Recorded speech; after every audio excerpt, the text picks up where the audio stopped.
Assalamualaikum warahmatullahi wabarakatuh. Kini di Aceh viral lagi, seorang mempelai pria diantarkan oleh berbondong-bondong warga ke tempat mempelai wanita dengan memakai sepeda. Sepedanya pun sepeda klasik. Inilah video selengkapnya.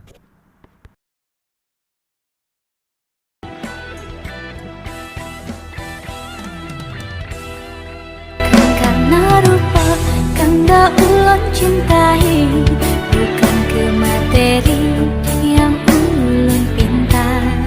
Yang ulun harapkan cinta suci dan murni, kerana lebih baik cinta dusta.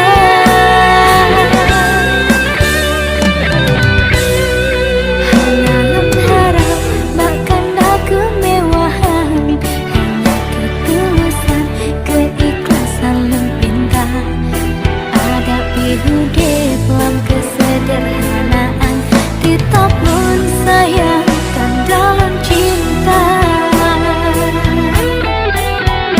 Setelah sampai yang ulun inginkan, dan kanda sayang hidup bahagia. Jujur dalam sebuah hubungan, pasti keindahan akan tertekan. Kasih hanya dua bek sampai lega.